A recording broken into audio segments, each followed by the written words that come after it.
broken down, and its gates have been burned with fire. When I heard these things, I sat down and wept. And then the second half of Nehemiah chapter 1, Nehemiah is praying to the Lord for the Lord to intervene and act on behalf of his people in this land that he had promised to give their descendants. So Nehemiah has uncontainable sorrow in the king's presence. So much so that the king realizes what's going on. And in case you, like me, don't know the Jewish calendar, the month of Nisan is the month of March or April, and it's about 4 months after Nehemiah chapter 1. So Nehemiah is the cupbearer to the king. He's has this very trusted position to ultimately die before the king would die, right, if his food was poisoned. And Nehemiah has been praying that the Lord would grant him favor in the eyes of the king. And 4 months later, this sadness is still uncontainable for him. So much so that the king asks him, what is going on? And then we see in the second half of Nehemiah chapter 2, he says, I was very much afraid. Now we're going to see in a minute that there were several layers to this fear that Nehemiah was right to have. I can't help but wonder if Nehemiah had been praying and then, oh man, I guess this is my chance. His prayer right here, one commentator said this is one of the most beautiful instances of spontaneous prayer in the Bible. It was probably not a long prayer. It was probably very short and sincere. Probably something like, God, I'm in big trouble. Help me. So then in verse 3, Nehemiah goes for it. I don't know if he thought maybe his life was already over. He says, but I said to the king, may the king live forever. Why should my face not look sad when the city where my ancestors are buried lies in ruins and its gates have been destroyed by fire? Verse 4, the king said to me, what is it you want? Now, to understand the deeper level of probably fear that Nehemiah had, we need to understand some events that had taken place about 1.5 years earlier. We have, fortunately for us, 2 letters that are recorded in Ezra chapter 4, and I'm going to read them for you. In Ezra chapter 4, verses 11 to 16, it reads this. This is a copy of the letter they sent him to King Artaxerxes. Now, this letter is probably written by the governors of the Trans-Euphrates area. That just means the area beyond the river. They wrote, the king should know that the people who came up to us from you have gone to Jerusalem and are rebuilding that rebellious and wicked city. These people is referring to probably Ezra and the people who went back, who were sent by King Artaxerxes about 13 years earlier. They are restoring the walls and repairing the foundations. Furthermore, the king should know that if this city is built and its walls are restored, no more taxes, tribute, or duty will be paid. And eventually, the royal revenues will suffer. Now, since we are under obligation to the palace, and it is not proper for us to see the king dishonored, we are sending this message to inform the king, so that a search may be made in the archives of your predecessors. In these records, you will find that this city is a rebellious city, troublesome to kings and provinces, a place with a long history of sedition. That is why this city was destroyed. We informed the king that if this city is built and its walls are restored, you will be left with nothing in Trans-Euphrates. So, the king looked into it, and in Ezra chapter 4, verses 17 to 23, we have his reply. It reads, "Greetings. The letter you sent us has been read and translated in my presence. I issued an order and a search was made, and it was found that this city has a long history of revolt against kings and has been a place of rebellion and sedition. Jerusalem has had powerful kings, ruling over the whole of Trans-Euphrates, and taxes, tribute, and duty were paid to them. Now issue an order to these men to stop work so that this city will not be rebuilt until I so order. Be careful not to neglect this matter. Why let this threat grow to the detriment of the royal interests? And then Ezra 23 says, as soon as the copy of the letter of King Artaxerxes was read, they went immediately to the Jews in Jerusalem and compelled them by force to stop.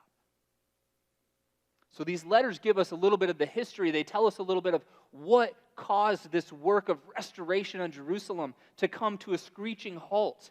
And it was nothing less than the direct orders of King Artaxerxes for fear that powerful kings would be restored in Jerusalem and that the social and economic order of that region would be upset to the detriment of his rule, of his wealth, and his reign.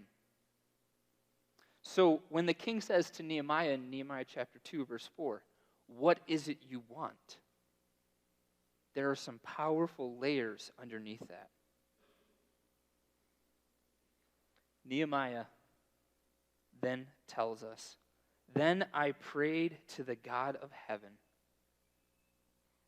and I answered the king, if it pleases the king, and if your servant has found favor in his sight, let him send me to the city in Judah where my ancestors are buried,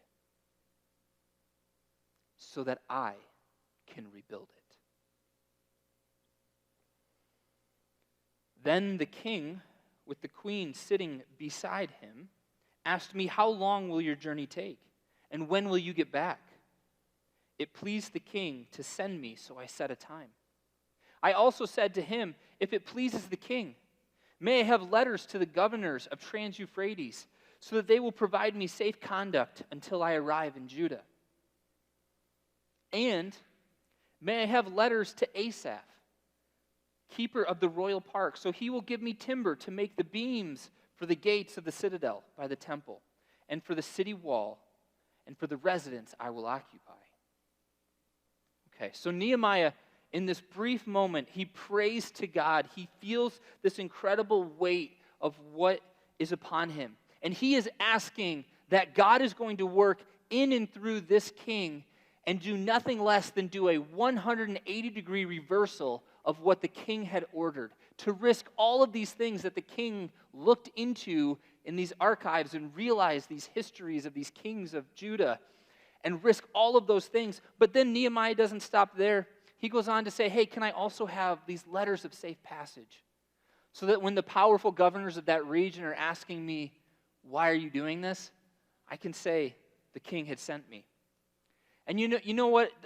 There's also another thing I'm going to need. You know that national park? You know those gorgeous redwoods? Those would be just perfect for rebuilding the gates and the walls of this city that you fear being rebuilt. And you know, also, there's one other thing. I'm going to need a place to live there. So maybe I could also have a letter giving me permission to take timber from the royal park to build my residence as well. And then look at this beautiful phrase in the second half of verse 8. Nehemiah says, "And because the gracious hand of my God was on me, the king granted my requests." Because the gracious hand of my God was on me, the king granted my requests. This is going to be a theme that we're going to see a little bit later in the second half of chapter 2. Continuing on in verse 9, it says, "So I went to the governors of Trans-Euphrates and gave them the king's letters. The king also sent army officers and cavalry with me." So he gets this royal escort as well. When Sanballat the Horonite and Tobiah the Ammonite official heard about this, they were very much disturbed that someone had come to promote the welfare of the Israelites. So Sanballat the Horonite and Tobiah the Ammonite, besides having fun names to say, are people we're going to encounter in the second half of this chapter, as well as in the coming weeks throughout the book of Nehemiah. And these men are probably governors. These are men of powerful positions. And we also know that throughout some other passages in the Old Testament, Tobiah was a very well-connected person with some of the Jewish leaders there in that area. So they are disturbed for whatever reason. It might be that it would ding their wealth as well, or their rule in that area, that someone is promoting the welfare of the Israelites. So that concludes the first half of chapter 2. And then in verse 11, we get to the second half, which then takes place, again, about 1,000 miles away back in Jerusalem. Beginning in verse 11, I went to Jerusalem, and after staying there 3 days, I set out during the night with a few others. I had not told anyone what my God had put in my heart to do for Jerusalem. There was no mounts with me except the one I was riding on. So Nehemiah is riding an animal, and the few others who are with him set out on this night mission to inspect the walls and gates of Jerusalem. You can see here on this image there, that kind of green oblong shape. Those are the walls that are eventually going to be rebuilt by Nehemiah, and these different gates. And he comes out there by the valley gate on the west side, and then he's going to continue around counterclockwise about as far as he can go.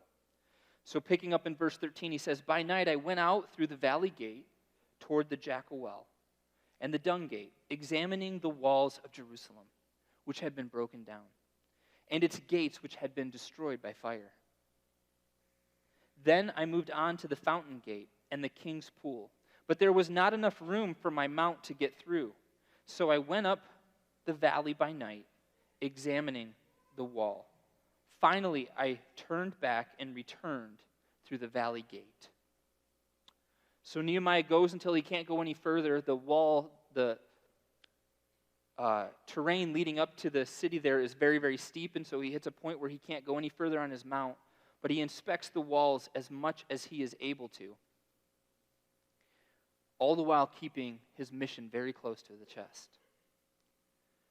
Then in verse 16, he reveals his secret. It says, The officials did not know where I had gone or what I was doing, because as yet I had said nothing to the Jews or priests or nobles or officials or any others who would be doing the work.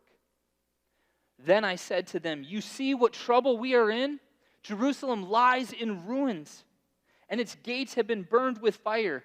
Come, let us rebuild the wall of Jerusalem, so we will no longer be in disgrace. Then here's our theme again in verse 18. I also told them about the gracious hand of my God on me and what the king had said to me. They replied, Let us start rebuilding. So they began this good work.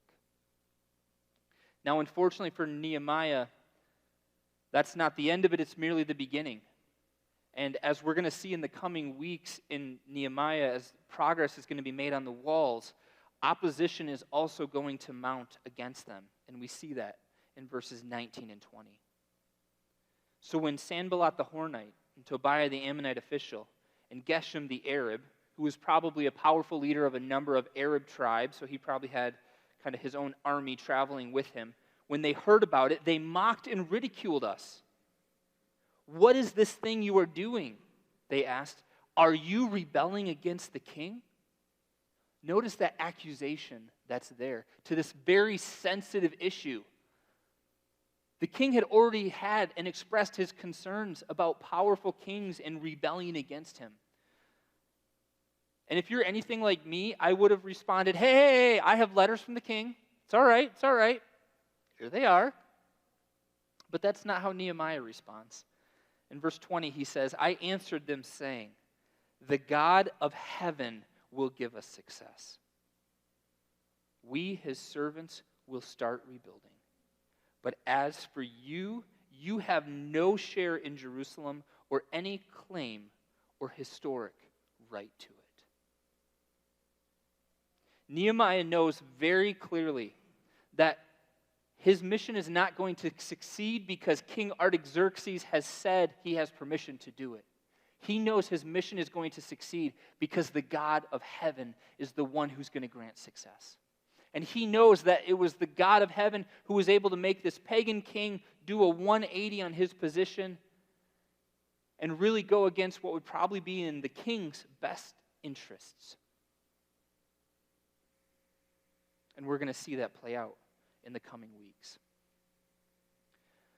Last week, 2 weeks ago, Pastor Chris mentioned a little bit of a hesitation, a little bit of a fear to teach on Nehemiah. And I also shared that hesitation and fear. I think it's really easy for us to read about these incredible things that Nehemiah has done and is going to do, and we feel this disconnect. We're probably not supposed to go home today and start building walls for most of us. That would be weird. And so it's easy for us to not really know what to do. And I think what's so interesting about Nehemiah is I think he gets something right that we so often get wrong.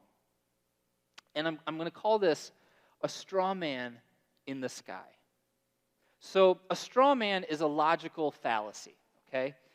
It's basically cheating when you're not playing by the rules, and you distort or exaggerate or misrepresent someone else's opinion or position so that it's easier for you to respond to it. Now, you have probably all been victim to this as well as perpetrated this against other people.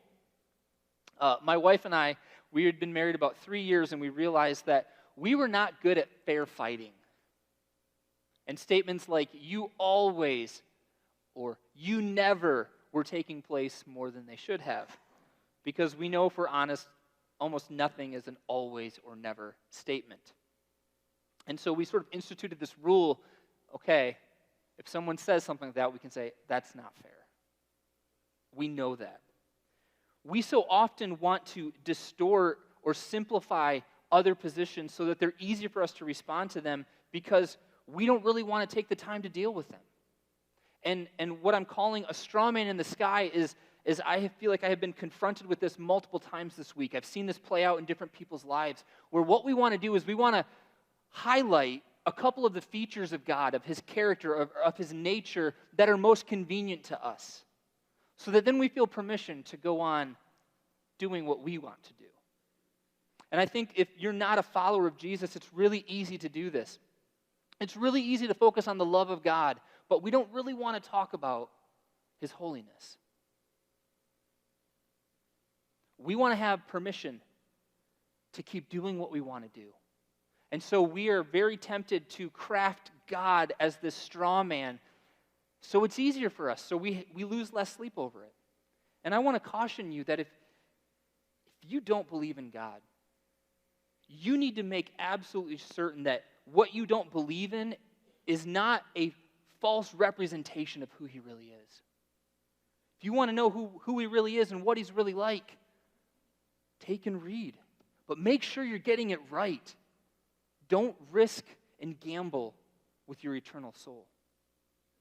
I think for those of us who are followers of Jesus, this is also easy for us to do. And so often it takes place in temptation, where we know better, but we kind of want to believe that little lie. In fact, it's been going on for a very long time. In the garden, it sounded like this: did God really say? Is God really going to be bothered if I watch that, if I say that, or if I do that thing? When we get this wrong, we're distorting who God actually is. And we do so at great peril to ourselves. But this is something that I think Nehemiah gets very correct here. And we see this as a couple truths coming out of that theme that we've seen. Nehemiah knew that God was gracious, that God was good. Nehemiah knew this in the middle of exile, when he's serving a king who shouldn't be a king. This was not how things were supposed to go. But he knew that God was gracious. He knew that God was powerful, and God was able to answer his small prayer to work in and through what the king had said. And Nehemiah knew that God's hand was upon him, that God was with him. And that makes all the difference in the world. And so while God might not be asking you to do some of the things that he asked Nehemiah to do, I think these truths about God were the foundation for Nehemiah. The foundation that enabled him to serve God faithfully to help bring restoration to Jerusalem. Remember, Nehemiah is not a priest.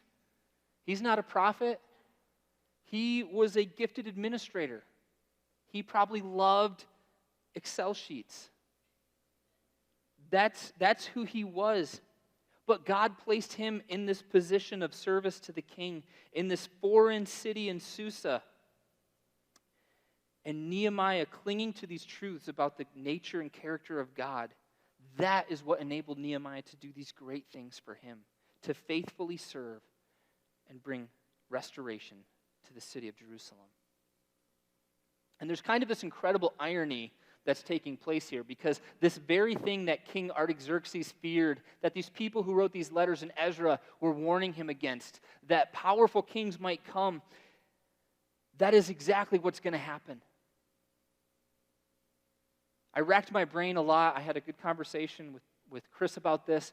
Why do you think this happened now, at this weird time, at the very end of the chronology of the Old Testament? Why did God choose this moment to bring his people back and have Jerusalem restored? And I don't know exactly why. But what I suspect is that a big part of the reason was because God's people for 150 years had been fractured and were spreading out in exile in these foreign lands. And God chose this moment in his wisdom and in his providence to gather back his people. And these very gates that Nehemiah passed through, these very walls that he helped restore, one day, about 400 years later, Galatians tells us, in the fullness of time, the Son of God was going to walk through those gates.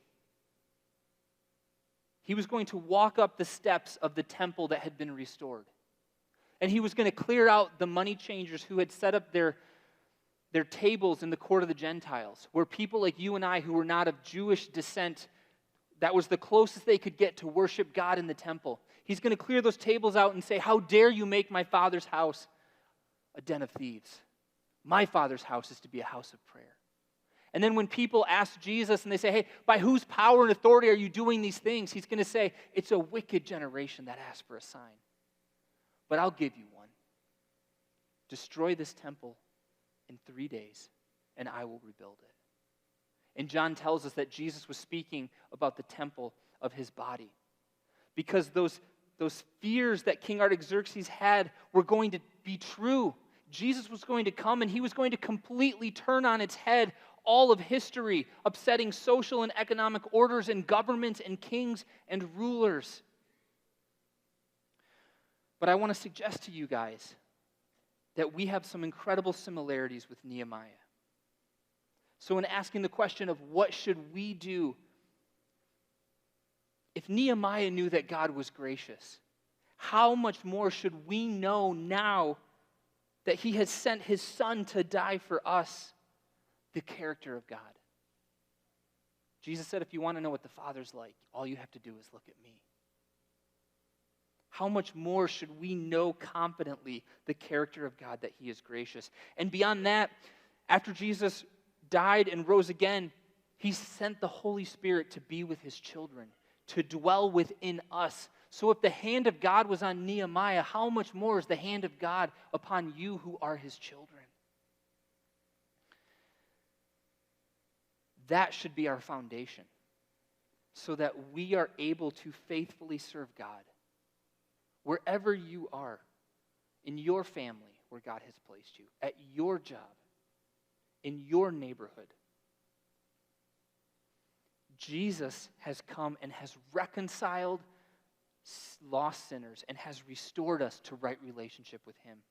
And I love how 2 Corinthians 5 talks about this.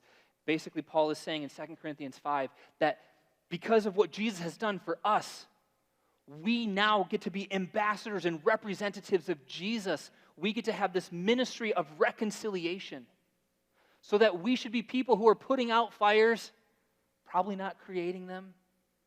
We should be people who are treating others with kindness and dignity and respect in such a way that they're saying, what is different about that person? we should have a ministry of reconciliation because of what Jesus has done for us. And I want to suggest to you that that is how we appropriately respond to what we see in Nehemiah, that the same God of heaven that Nehemiah served is the same God who sent his son for you and for me.